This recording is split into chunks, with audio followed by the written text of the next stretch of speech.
झारखंड में कांग्रेस खुद को मजबूत करने की कवायद में लगातार जुटी हुई है। जब से सत्ता में सरकार काबिज हुई है जेएमएम के साथ, तो उसकी कोशिश रही है कि झारखंड में कांग्रेस मजबूत हो और उसकी कवायदें लगातार हो रही हैं। लेकिन इन सब के बीच जिस तरह कांग्रेस के विधायक कोलकाता में कैश कांड में पकड़ाए जाते हैं और ये भी खबरें आती हैं, 0 FIR भी कराया जाता है कि ये पार्टी छोड़कर जाने वाले हैं, पार्टी के खिलाफ कार्रवाई ये कर रहे थे। इन सभी खबरों के बीच में कांग्रेस ने जिला अध्यक्षों की सूची जारी कर दी है।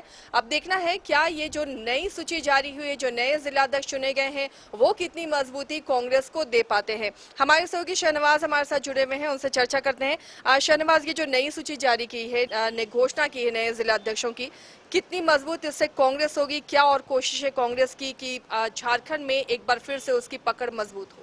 बिल्कुल, जब से ये तमाम ज़िलों के लिए ज़िलाध्यक्षों के नाम को सार्वजनिक किया गया है, जिसमें सबसे महत्वपूर्ण जो नाम है वो रांची के लिए, रांची महानगर के लिए कुमार राजा हैं और ग्रामीण के लिए, रांची ग्रामीण के लिए राजेश किरण महतो का नाम है।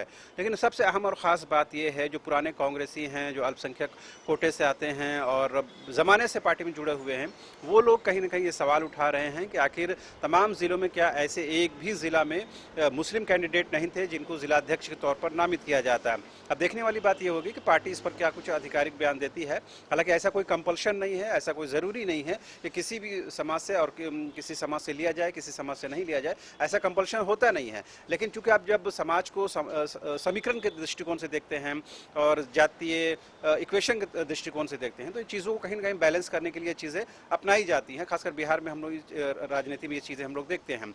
लेकिन अब देखने वाली बात ये होती है कि जो जिला अध्यक्ष नामित हुए हैं वो कैसा काम करते हैं, क्या जो लोग छूट गए हैं क्या वो लोग बगावत करते हैं या बगावत नहीं करते हैं, तो पार्टी के फोरम में क्या अपनी बात को रखते हैं या नहीं रखते हैं। इन तमाम चीज़ों पर आज के बाद कहीं ना कहीं ये हमें देखने को मिलेगा। फिलहाल पार्टी के अंदर से किसी तरह की कोई ऐसी आरोप प्रत्यारोप का सिलसिला अब तक शुरू नहीं हुआ है, क्योंकि नाम कल शाम को ही जारी हुए हैं, लिहाजा सभी लोगों को सोचने समझने का मौका मिलना चाहिए। लेकिन कहीं ना कहीं ये बात ज़रूर उठ रही है कि क्या इन 24 जिलों में कोई भी ऐसा मुस्लिम कैंडिडेट, क्या कोई ऐसा मुस्लिम कांग्रेस नेता नहीं था, कार्यकर्ता नहीं था जिसे एक जिला की जिम्मेदारी मिल जाती। तो ऐसे में सवाल उठना लाजमी है कि पार्टी इस दिशा में क्या कुछ करती है, क्या इसमें संशोधन की गुंजाइश है या नहीं है।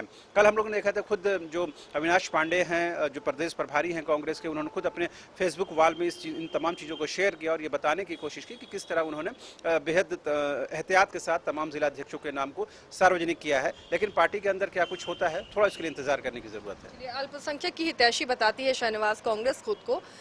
जगह नहीं देना अल्पसंख्यक को, इस मसले को हम अलग रखते हैं। लेकिन जातीय समीकरण पर अगर ध्यान दें, जो वैसे जिले हैं आदिवासी बहुल जिले या जो वैसे जिले जो बिहार से सटे हुए बॉर्डर इलाके हैं, कांग्रेस ने वो इक्वेशन बैठाने की कोशिश की है कि गढ़वा में किसे देना चाहिए, पलामू में किसे देना चाहिए। लग रहा है जातीय समीकरण को साधने की कोशिश इस सूची से। बिल्कुल कहीं ना कहीं ये बात ज़रूर रहती है, क्योंकि पार्टी के अंदर राजनीति में जो कुछ भी होती है वो तमाम चीज़ें चुनावी गणित को सामने रख कर की जाती है। और 2024 में विधानसभा चुनाव होना है, लिहाजा इन तमाम चीज़ों को उन तैयारियों से जोड़कर देखने की ज़रूरत है।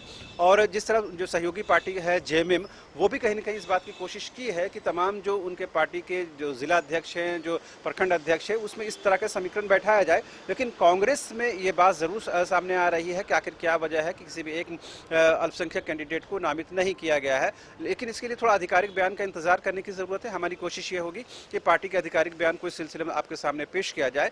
लेकिन पार्टी के अंदर सब कुछ अगर ठीक चल रहा हो तो ये कहना थोड़ा मुनासिब नहीं है, क्योंकि आपको याद होगा कि कांग्रेस के अंदर ये बात बहुत जोर शोर से उठती है और खुद जो राहुल गांधी इस बात को उठाते हैं कि एक व्यक्ति के लिए एक पद ही होना चाहिए।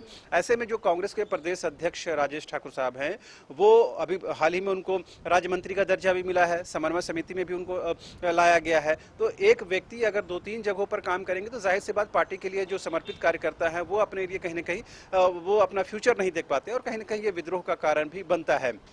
आप देखेंगे किसी तरह से जो 20 सूत्री कमेटियों का गठन है या 15 कमेटियों का गठन है, वो भी काम अभी कहीं ना कहीं पूरी तरह से लंबित ही है। और जो जिन जिलों में हुआ है वहाँ कुछ हद तक तो काम हो रहे हैं, लेकिन जो जिले छूट गए हैं 20 सूत्री को लेकर के, वो कहीं ना कहीं अभी भी वहाँ पर ये हम कह सकते हैं कि वहाँ पर थोड़ी नाराज़गी ज़रूर है। कहते हैं कि पार्टी के फोरम से बाहर कोई कुछ कहने को तैयार नहीं है, लेकिन ऑफ द रिकॉर्ड सारी बातें सामने आती हैं।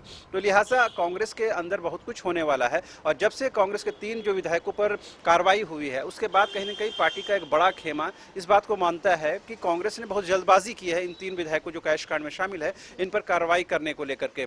पिछले दिनों जो इरफान अंसारी हैं कांग्रेस के विधायक जामताड़ा से, उनसे भी बात हो रही थी और वो बहुत ऑप्टिमिस्टिक थे कि उन्होंने तमाम पार्टी फोरम में अपनी बातें रखी हैं। तीनों विधायकों ने खुद प्रदेश प्रभारी अविनाश पांडे के सामने उन्होंने बातें रखी हैं और वो ऑप्टिमिस्टिक हैं कि जो कार्रवाई हो रही है उनके पक्ष में जाएगी और उनके खिलाफ कोई कार्रवाई नहीं होगी। लेकिन जिस तरह से जल्दबाजी में कार्रवाई हुई है उस पर कहीं ना कहीं तमाम जो कांग्रेस के कार्यकर्ता हैं वो एकजुट नहीं है और एक मत नहीं है। लिहाजा कई ऐसे बिंदु है जिस पर कांग्रेस को भी विचार मंथन करने की जरूरत है, क्योंकि 2024 का चुनाव बहुत ज्यादा दूर नहीं है और झारखंड में जिस तरह सरकार अभी मुश्किल दौर से गुजर रही है, ऐसे में पार्टी को सांगठनिक तौर पर और मजबूत करने की जरूरत है। ऐसे अगर कोई निर्णय लिए जाएंगे जिससे संगठन के अंदर दरार पैदा होगा तो जाहिर सी बात इसका नुकसान 2024 में देखने को मिलेगा।